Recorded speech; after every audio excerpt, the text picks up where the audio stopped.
Mic check, mic check. What's going on? Welcome into another episode of the KZ Community Beat, episode 59. 59 stories all the way in and all the way from the neighborhood house here in Peoria. We have the CEO and president of the neighborhood house, Julie Bonar. Thank you for having me today. I had to make sure I, pronounce that name right. Yep, absolutely. Everyone always asks me, before I speak, can you tell me how to say your last name? That's exactly the conversation we just went through. It's an AR, not an ER at the end. We had a full talk about how the kids used to teach, had a field day with it, but not here. We are not of the bad jokes at KZ 102.3. Not yet. No. So, Julie, let me ask this. I am not too familiar with the neighborhood house as I'm from Chicago, and maybe there's some of our listeners that also have never heard of you guys. Although you are celebrating your 128th year of service within the Peoria community, which is amazing. So what is the neighborhood house? And then we'll talk about some services you guys provide. Sure. Neighborhood House started 128 years ago to serve the members of Ward 1 on the south side of Peoria.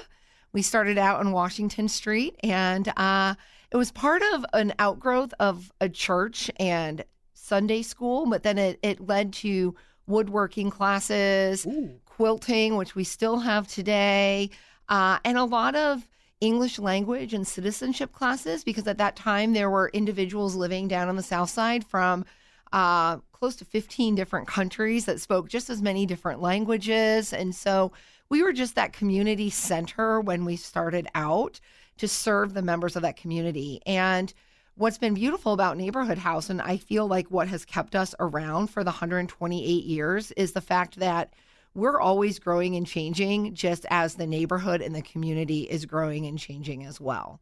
What are some programs that you've been here for how many years with Neighborhood House? Almost 3 years. 3 years next month. Yeah. So within the 3 years, congratulations by 3 years. Thanks. What growth have you seen since participating and being at the top of it, being president and CEO? Right. So our largest program by far is our Meals on Wheels program, and that's providing a hot meal and a daily wellness check to our homebound seniors. It's not income-based, so anyone over the age of 60 who cannot shop and or cook for themselves, they can go through a third-party assessment and qualify for Meals on Wheels. And so, but it's more than just that hot meal. It's that daily check-in. Oftentimes our homebound neighbors say that they don't see anyone on any given day other than the mail person and their delivery driver. So it really helps to combat that social isolation that so many of them feel and that so many of us understand now better coming out of the pandemic. In fact, the Surgeon General came out with a report last year, and it stated that social isolation and loneliness is as harmful as smoking 15 cigarettes a day. Yeah. So imagine if you're day in and day out and you never see anyone, you never talk to anyone. So that really is a great service. We serve on average about 800 meals a day and over 200,000 meals to our homebound neighbors throughout Peoria and Tazewell County just last year alone. But even, it is a lot. But even more important to me is our Critters Meals on Wheels program. Yeah, because, I saw that. Yeah. Piqued my interest. Yeah, I love animals. I mean, who doesn't love animals? I think many of us also during the pandemic found the importance of our animals for companionship. And so many of our homebound seniors find that having a pet as a companion animal, it keeps them active and, healthy because they're taking care of the dog, but it also keeps them independent and living in their own home where they want to be. But we found out probably about 30 years ago that many of our clients were sharing their meals with their pet. And so neither the senior nor the animal were getting the nutrition that they needed.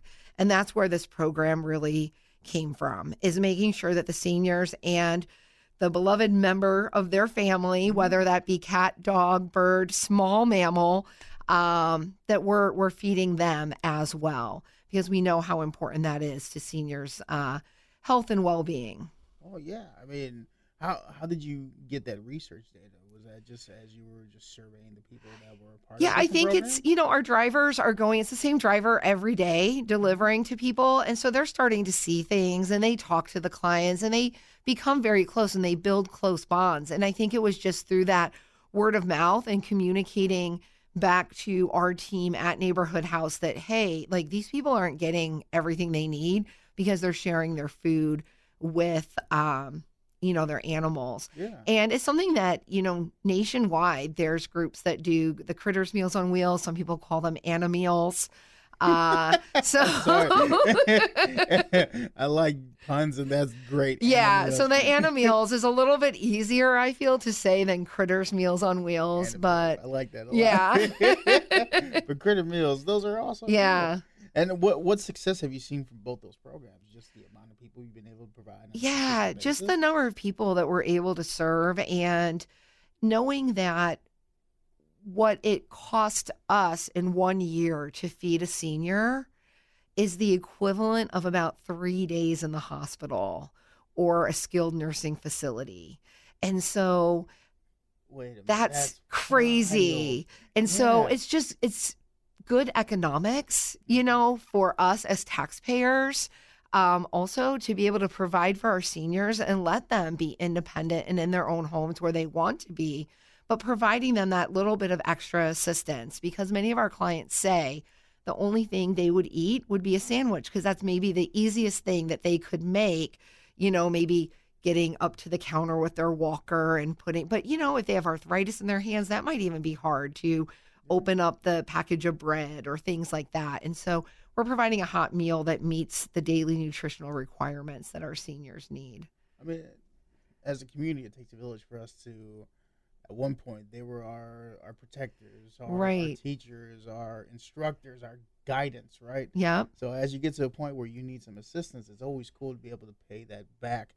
And correct. Just to see the consistency of the programs, that's got to be a blessing in itself. Absolutely. And any one of us could find ourselves in that situation, It's interesting, though, because our program is for age 60 and over, but many of our individuals who are delivering the meals and out there every day, whether it's rain or snow or hot weather, cold weather, many of them are seniors as well. They're retired and they just love what it is they do. And we're very blessed to have them at Neighborhood House. Also, even your volunteers are retired members of our community and giving back time and helping out. Yeah. Oh, that's kind of cool to see. Yeah, absolutely. We're speaking of getting volunteers, where can people sign up to give information about programs? So on our website at nhpeoria.org, you can find information about all of our programs, not just the Meals on Wheels, but everything else that we offer, as well as volunteer opportunities and about upcoming events and activities that we have going on. Speaking of events and activities, I also see you have youth services and adult education. Can you talk to me a little bit more about those programs? Yeah, so this past year, our youth services program served over 60 young people between the ages of 5 and 15. It's a totally free program. It's after school, and during the fall and spring break, as well as summer, it's all day. In addition to help with their academics and tutoring, there's weekly visits to the library. We do art and music as well. And some of these young people, I have a painting from a 5-year-old in my former office. I didn't get to move it to my new office, and it's phenomenal. Yet I've got to find a way to smuggle it out. But it's just amazing what these young people do. And then during summer camp, we do a lot of different activities. We've been bringing in someone from Soulside Healing that does weekly yoga. And just different stress management and just helping our young people to learn how to deal with conflict and stressors in their life. Mm-hmm. We also do cooking projects. We have a digital learning center. And it's just really amazing to see the youth grow and really develop. One of our biggest success stories was we had a young man that came to us. And honestly, when I met him, I thought he was maybe 7 or 8. It turns out he was 12, and he was reading at a first grade level. And for the first 3 months that he was with us, the teachers did all sorts of different things, like they did flashcards or they played hangman, and even the other students got involved playing games with this young man and giving him words that they knew he could read.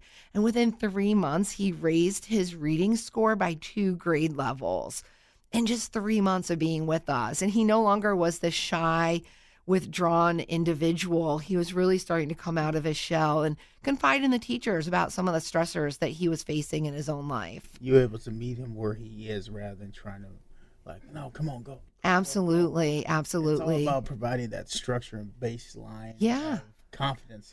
I guess is Right. a big thing. And we want our young people. I mean, I would love there to be a day that all of our young people are reading at level and reading at appropriate level so that we don't need to have that adult education component either. But we do have the adult literacy and GED program as well. And that's offered in small group classes or one-on-one tutoring, either at Neighborhood House or out in the community as well. So Yeah, I see you also have employment counseling. we do. That's part of our adult services program. So especially as our students are coming in and they're learning to read at a more appropriate level, we can help them with filling out job applications and practicing for job interviews. And as they get their GED, help them to transition as to what are they going to do next. You know, many of them want that GED so that they can get a better job. So what is that better job that they're looking for? Or do they want to continue their education further? And some of our individuals in our program, because maybe they recognize that they're not reading at an appropriate level and they just want to be able to read to their grandchildren. So it's just a wide array of students that we have. And it's just amazing to see that commitment, but also the way they celebrate each other. Just this past spring, we had a graduate. His grandmother said, we need to get him into the program. He's not going to school. He doesn't have his diploma. And he came to a few classes. He took some practice tests and he passed all of his GED classes. And we did a photo shoot down on the riverfront with him in a cap and gown. And it was amazing because all the students and all the teachers came out and we did a party for him. And it was just amazing for them to see them lift each other up and then encourage the others. Hey, if I can do this, you can do that too. Now, as we're talking about all the successes, what are some stresses you've seen with growing over the organization? Like, what are some challenges you guys have faced? Because I've heard stories of everybody kind of operates in a silo sometimes. Yeah. How do you guys, because it takes a lot of helping hands to be this consistent for 128, I believe it was? Yes, 128 years. So what are some stresses you guys see? I think the hardest thing is just finding enough staff. Yeah. Having people show up for job interviews. We may schedule a lot of interviews, but, many don't show up. And so sometimes just having the staff to be able to meet the needs within our community. But we have a community impact director who organizes a lot of different things at Neighborhood House, like our coat giveaway and our angel tree, Santa for seniors, and our food pantry. But he also provides case management. So if someone comes to us, or if one of our Meals on Wheels drivers comes to us and says, hey, I have a client that has this problem, he will reach out. If it's not a service that we provide, he will reach out to other agencies in the area to see how they might be able to help our client. And so, matching our client to services and referring them to the correct place that can be of help. Speaking of needing helping hands, do you have any positions available currently that you're looking to fill? Currently, we're looking for a youth after school teacher. So that's 2:30 to 5:30. We're always looking for Meals on Wheels drivers. I think we're looking for a floater position. So it would be kind of filling in when other people are out, but still coming in every day, but you're not going to the same houses necessarily every day, are the two positions we have open right now. But that ebbs and flows, and you can always find our postings on our website and Indeed. There we go. Now let's talk about one of the big reasons we're here talking today. Yeah. We have the house party coming up early October. Yeah, October 3rd. All right. Yeah. Talk to me about this. What type of event is the house party? Yeah, so this is brand new. We used to always do, well, not always, but for several years, we had done an event called Saddle Up, which was a country western themed event. And we just kind of felt like it had run its course and it was time to reinvent what we did and get away from that traditional fundraising event with the silent auction baskets and then the auction and, all of that. And so this is truly just a celebration for Neighborhood House. So we decided that this year's theme was 90s Rewind. Nice. So it's going to be a house party, 1990s theme. And it's going to just be that nostalgic night filled with 90s themed music. We're going to have an artist on site, games, raffles, prizes, just a laid back event. And it's also a time where we can celebrate our community partners. So we give out several awards. In fact, Midwest Communications received our Seraphin Award last year. Yeah. And so we give out awards to our business partner, a volunteer or volunteer group, as well as a board member. So we recognize those individuals at that event. And this year's even more exciting because we're going to be unveiling a new logo as well. So you can't see it. I don't even have it with me right now, but yeah. I tried. You tried. Cool. So everyone who's at that event will get that first sneak peek look. And I'm super excited because it's really going to be just music and dancing and games and fun and just a little bit of talking, and there's going to be some raffles. A community event. Yeah, community event. So you get to meet individuals that are participants, but also volunteers to build a network. Yeah, anyone and everyone is welcome to come. And we're actually, it's casual attire, but we're strongly encouraging everyone to come in their best 90s attire, which there are a lot of different styles back in the 90s. So I'm excited to see Rhinestone. What people... I know. I mean, think about it. I mean, you have the grunge, you have the whole like hip hop, you have the boy band. Like, I would love to see like full denim outfit. Yeah. The Canadian tuxedo. Those were cool. They were. They still are. I mean, if the right low-rise person... jeans. There's so many. Yeah, I'm not wearing any low-rise jeans, but... Me either. Like, I mean, maybe a group wants to come dressed like the cast of 90210. Like, that would be cool, That would be crazy. So there might be prizes. Dawson's Creek? Oh, yeah. Dawson's Creek. I go way back. So, as we start planning this event, like, people keep turning to me and saying, well, you were an adult in the 90s. What was it like? And I'm thinking, maybe age-wise, I was an adult, but I definitely, and maybe I thought I was grown, but like there was nothing adult about me in the 90s. No, there's nothing adult about me in the mid-2000s. Well, absolutely. Right yeah. I fight maturity as much as possible. Right. Now let me ask you, what goes in with the idea and the concept of updating the logo? Like, what's the meaning behind that? Yeah, so we have a new development director that's been in the position for about a year. And with our logo, it's just, it's a little dated. That happens. Most businesses over time slightly, change their logo over time. So if you look at different companies, you see that. The other challenge we were finding is with social media, our logo wasn't balanced. So even when it was centered, it didn't look centered because neighborhood is super long. Yeah. And then house is small. So our new logo, it's super exciting because it's taking some of the elements from the old logo. So it's not going to be like, oh, what is that? Like, people will still recognize, but it's just going to be much more usable in today's different forms of media that we use. So with the new logo, also kind of, it's like getting a fresh haircut. Your attitude changes a little bit. Exactly. You may use a different type of verbiage here and there. Maybe. So what's this new era kind of ushering in for the neighborhood house? Like, what ideas do we have? What events? What type of outreach are you guys looking forward to ending the year, but also going to 2020? Yeah. So we're actually going to be starting a strategic plan this year. So in terms of programmatic, it's really looking at what are the changing needs within our neighborhood, within the 61605 zip code. One of the things I'm seeing is, we're having a lot of Spanish-speaking individuals moving into the neighborhood. So how can we better, correct. So how can we better serve them? We're already doing things like our food pantry, everything's in English and Spanish, but maybe it's helping, maybe it's going back to some of the programs we did in the past. And I'm talking with my hands and I'm on the radio. Like, no one can see that.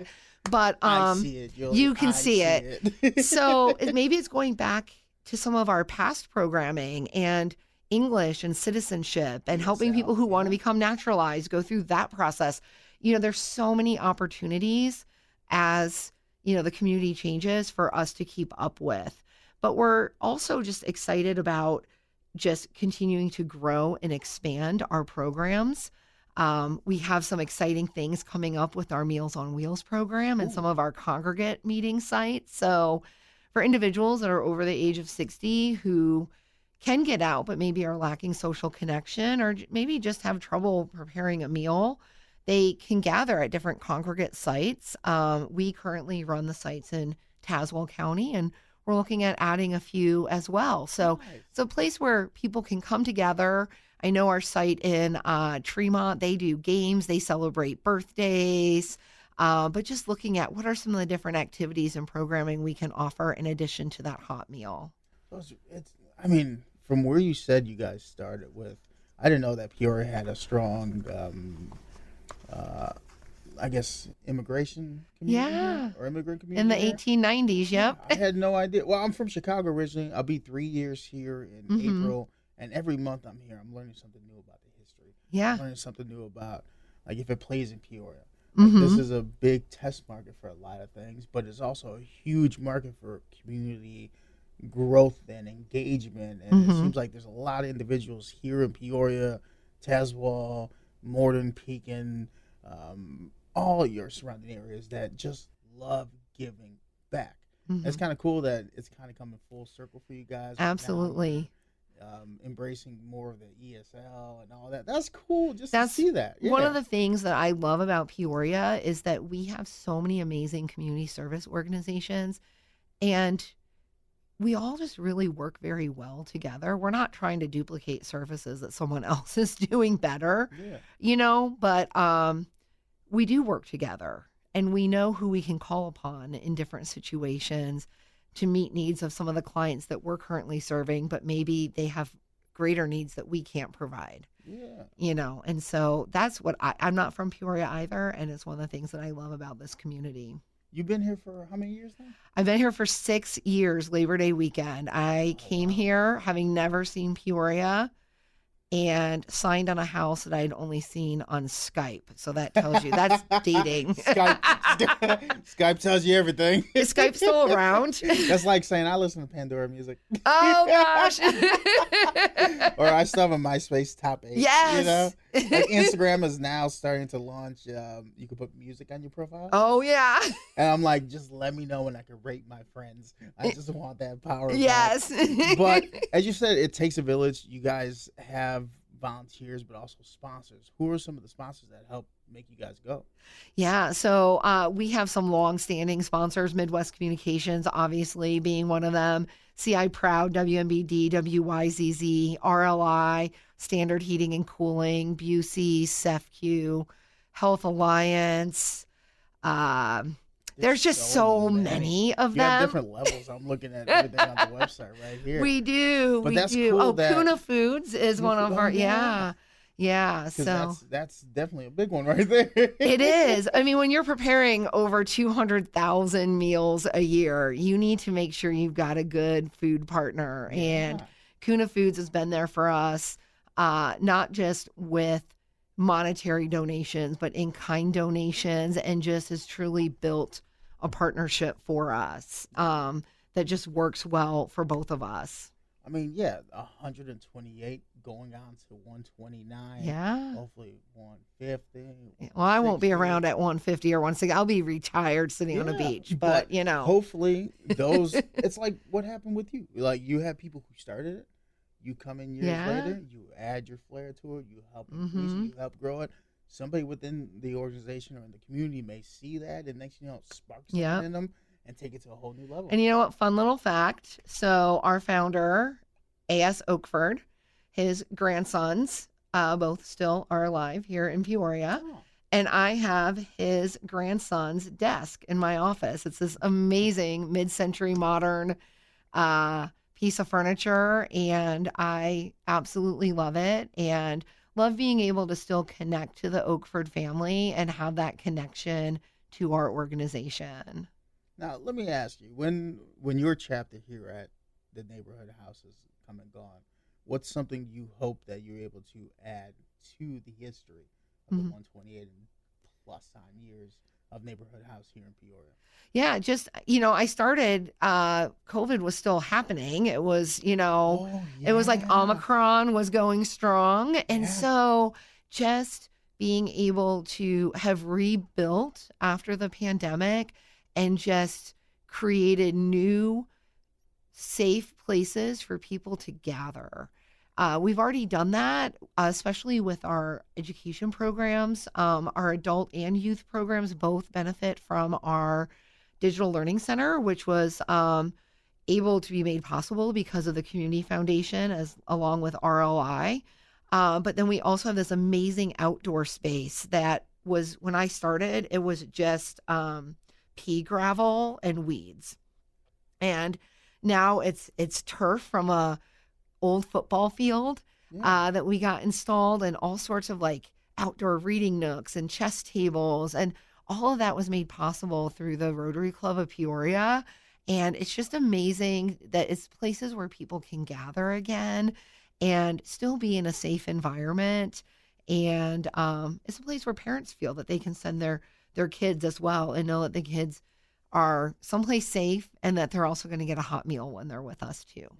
So. And the critters. And the critters will too, yeah. And we'll get your resume fixed also. Yeah. So before you head out, let me ask you this question also. So every episode of the podcast is a collection. It's a story from the community I like to add to my library, and hopefully people can fall in love with the community as much as I'm falling in love as I'm learning more and more and more. What is the golden nugget that you want people to take away from the neighborhood house? Like, what is the why of you guys actually doing what you do consistently for so many years? Mm-hmm. I would say that what it comes down to is what we do best. It comes down to three things. We feed, we educate, and we empower. And we found that during the pandemic, that was even more true. We thought, oh, well, we can continue to do our youth and our adult education, and we can do that even if we can't do it in person. But we found that too many of our clients and our students, they were busy just trying to figure out how they were going to get food on their table. People, lost their jobs. And so it all goes back to that, meeting the most basic need and then helping people, empowering them, to achieve greater things once that basic need is met. Yeah, I mean, for 128 years, it's not just a slogan. Right. It's a way of connecting to them. Absolutely. That's amazing. Now, before we head out, tell us again, when is the house party and where can we get more information and get a ticket for it? Yeah, House Party 90s Rewind is October 3rd from 6 to 10 at Warehouse on State. And you can get tickets at nhpeoria.org. And if we would like to get more information about volunteering or giving any type of whatever type of monetary that we have, where can we go for that also? Yeah, just visit our website, nhpeoria.org. And the website, one more time. I love to ham hock this one out. Yeah, nhpeoria.org. All right. That has been another episode of the KZ Community Beat, episode 59, with the CEO and president of the Neighborhood House here in Peoria, Julie Bonar. Thank you so much for coming in. Thank you. And let's get ready for a house party. All right. There we go.